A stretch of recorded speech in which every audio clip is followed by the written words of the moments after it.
नमस्कार दोस्तों, welcome back to my channel tips and tricks. और आज मैं आपको ऑफ ग्रिड सोलर सिस्टम के बारे में बात करने वाला हूं। साथ में मैं इसे कंपेयर करूंगा ऑन ग्रिड सिस्टम के साथ, जिससे आपको पता चल जाएगा कि कौन सी सिस्टम आपके लिए परफेक्ट है, किसमें मेंटेनेंस खर्च कम आएगा, कौन सी सिस्टम सस्ती है, बिजली का बिल किसमें कम आएगा, किसके ज़्यादा फ़ायदे हैं। इन सभी चीज़ों के बारे में आपको इस वीडियो में पता चल जाएगा। इसके लिए आपको वीडियो को एंड तक देखना होगा। साथ में मैं आपको एक बात और बता दूं कि काफ़ी सारे लोग मेरा कॉन्टैक्ट नंबर मांग रहे हैं, अपना कॉन्टैक्ट नंबर दे रहे हैं। ऐसा मत कीजिए, क्योंकि मैं भी एक कंपनी ढूंढ रहा हूं जो सारे इंडिया में काम करती हो, इंस्टॉलेशन के बाद अच्छी सर्विस देती हो। अगर ऐसी कंपनी मुझे मिल जाएगी तो मैं उसके बारे में सारी डिटेल्स आने वाले वीडियोस में आपको मैं बता दूंगा।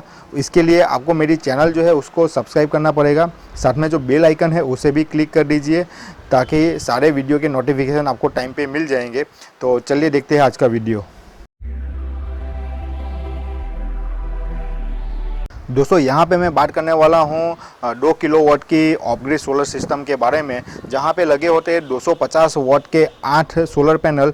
जो ऑन ग्रिड सिस्टम में लगते हैं वही ऑफ ग्रिड सिस्टम में भी लगते हैं। सोलर पैनल का कनेक्शन इन्वर्टर के साथ किया जाता है। ये ऑन ग्रिड सिस्टम का इन्वर्टर है, लेकिन ऑफ ग्रिड सिस्टम का इन्वर्टर अलग से आता है। और दो चीज़ें इसमें एक्स्ट्रा लगेंगी, एक है सोलर चार्ज कंट्रोलर और साथ में लगेगी 4 बैटरी। 150 AH की ट्यूबुलर बैटरी इस्तेमाल होती है ऑफ ग्रिड सिस्टम के अंदर। जहाँ पे जो ये चार्ज कंट्रोलर है वो सोलर में से जो बिजली बनती है उससे ये 4 बैटरी को ये चार्ज करता है। और ये जो ऑफ ग्रिड सिस्टम का जो इन्वर्टर है वो इन 4 बैटरी में से पावर बैकअप लेके हमारे घर के अंदर हमें इस्तेमाल करने के लिए देता है। तो दोस्तों, ये थी ऑफ ग्रिड सोलर सिस्टम, जहाँ पे इस्तेमाल होता है सोलर पैनल का, इन्वर्टर का, सोलर चार्ज कंट्रोलर का और 4 बैटरी का। और ये उन लोगों के लिए है जिनके घर पे 3 से 4 घंटे पावर कट होता है, या फिर आपका कोई फार्म हाउस है जहाँ पे इलेक्ट्रिसिटी बोर्ड का कनेक्शन नहीं है, या फिर आपका कोई खेत है जहाँ पे बोरवेल में से आपको पानी निकालना होता है। वहाँ पे ये ऑफ ग्रिड सिस्टम आपके लिए फ़ायदेमंद हो सकती है। अगर मैं इसकी प्राइस की बात करूं तो एक जानी मानी कंपनी है जो अपनी प्रोडक्ट ऑनलाइन बेचती है। वहाँ पे 2 किलोवाट की ऑफ ग्रिड सिस्टम की प्राइस है 1,86,000 रुपीज़। लेकिन सबसे प्रॉब्लम वाली बात ये है कि यहाँ पे हमें 4 बैटरी मिलती है, 150 AH की ट्यूबुलर बैटरी, और जिसकी वारंटी हमें 3 से 4 साल की मिलती है। लेकिन ये मुश्किल से 5 साल ही चलने वाली है। 5 साल के बाद आपको इन चारों बैटरी को रिप्लेस करना पड़ेगा, और रिप्लेस के टाइम शायद आपको 2 या 3 हज़ार रुपये वापस मिलेंगे। लेकिन एक बैटरी की जो कीमत है वो 13,000 रुपये की है। तो 4 बैटरी के हिसाब से 52,000 रुपीज़ हुई। तो अगर ये चारों के चारों बैटरी आपको रिप्लेस करनी पड़ेगी तो 50,000 का खर्चा आपका अलग से लगेगा। तो हर 5 साल जो है वो आपको 50,000 रुपये इन बैटरी के अंदर खर्च करना पड़ेगा। दोस्तों, यहाँ पे सवाल ये होता है कि 2 किलोवाट की ऑफ ग्रिड सिस्टम पे कौन कौन से डिवाइस ऑपरेट होंगे। तो मैं आपको सिर्फ इतना कह सकता हूँ कि जो नॉर्मल फ़ैन है, LED टीवी है, LCD टीवी है, या फिर LED लाइट्स है, लैपटॉप है, कंप्यूटर है, जो भी ये सब डिवाइस है छोटे छोटे, वो 2 किलोवाट की ऑफ ग्रिड सिस्टम पे आराम से ऑपरेट हो पाएंगे। अब सवाल ये रहा कि 1.5 टन का AC ऑपरेट हो पाएगा। तो मैं सिर्फ इतना बोलूँगा कि 1.5 टन का इन्वर्टर AC होगा तो शायद वो ऑपरेट हो पाएगा। लेकिन इसके लिए आपको जिस कंपनी से आप सिस्टम बाय कर रहे हो उसका इंजीनियर आपको इसकी पूरी डिटेल देगा कि आपके घर में जितना लोड है उसके हिसाब से कौन से सिस्टम लगानी चाहिए। वो आपको उस कंपनी का इंजीनियर सब कुछ समझा देगा। तो ऑफ ग्रिड सिस्टम में ये सब कुछ एक लिमिटेशन होती है, लेकिन ऑन ग्रिड सिस्टम में ये लिमिटेशन नहीं होती है, क्योंकि यहाँ पे जो हमारा घर का लोड है वो कनेक्टेड होता है इलेक्ट्रिसिटी बोर्ड के कनेक्शन के साथ, और जो सोलर सिस्टम होती है वो इसी इलेक्ट्रिसिटी बोर्ड के कनेक्शन के साथ कनेक्ट कर देते हैं। तो हम चाहे 3 AC भी एक साथ चला सकते हैं, वॉशिंग मशीन चला सकते हैं, फ्रिज चला सकते हैं, सबमर्सिबल पंप भी हम चला सकते हैं। तो ऑन ग्रिड सिस्टम के ऊपर कोई लिमिटेशन नहीं है।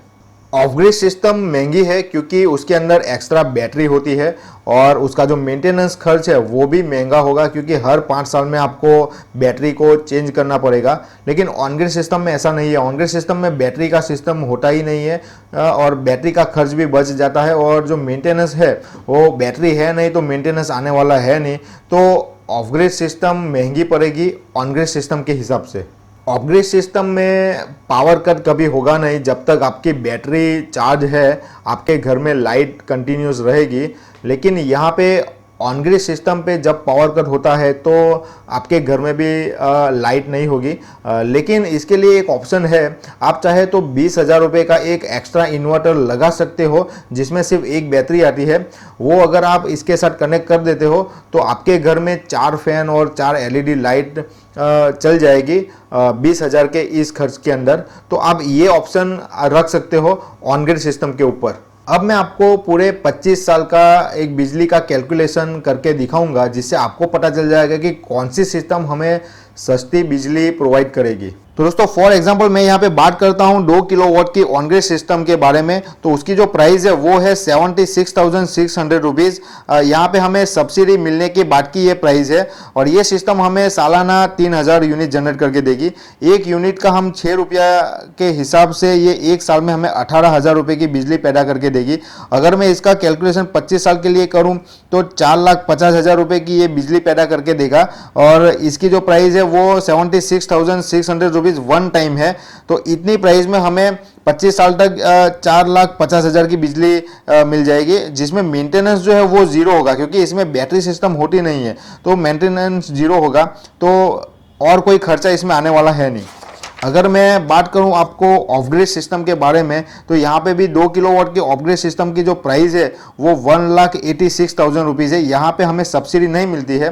तो ये भी सिस्टम हमें 3,000 यूनिट जनरेट करके देगी। 6 रुपये के हिसाब से यहाँ पे भी 18,000 रुपये की बिजली पैदा होगी और 25 साल में 4,50,000 की बिजली पैदा होगी। लेकिन यहाँ पे जो मेंटेनेंस है वो होगा बैटरी का। अगर हम 5 साल में बैटरी हम चेंज करेंगे तो 50,000 का खर्च आने वाला है। अगर 25 साल में हम इसे 5 बार चेंज करेंगे तो 2.5 लाख का एक्स्ट्रा खर्चा होगा। तो जो ये इसकी मेन प्राइस है 1,86,000, इसमें हम 2.5 लाख रुपया अगर ऐड कर देंगे तो जो टोटल कॉस्ट है वो 4,36,000 रुपये की होगी। तो कुल मिला के होगा क्या कि 4,50,000 की बिजली के लिए हमें खर्च करना होगा 4,36,000 रुपये में। तो ये काफ़ी महंगा होगा। फ़र्क दोनों में इतना है कि इसमें पावर कट नहीं होगा और इसमें पावर कट होगा। तो आप समझ सकते हो कि कौन सी सिस्टम सस्ती है और कौन सी सिस्टम आपके लिए बेटर होगी। तो दोस्तों आज के वीडियो में इतना ही और मुझे उम्मीद है आपको ये वीडियो पसंद आया होगा और पसंद आया है तो उसे लाइक और शेयर जरूर कर देना। चैनल को सब्सक्राइब जरूर कीजिए, साथ में जो बेल आइकन है उस पर भी क्लिक कीजिए। तो मिलते हैं अगले वीडियो में, तब तक के लिए गुड बाय, टेक केयर, जय हिंद, वंदे मातरम।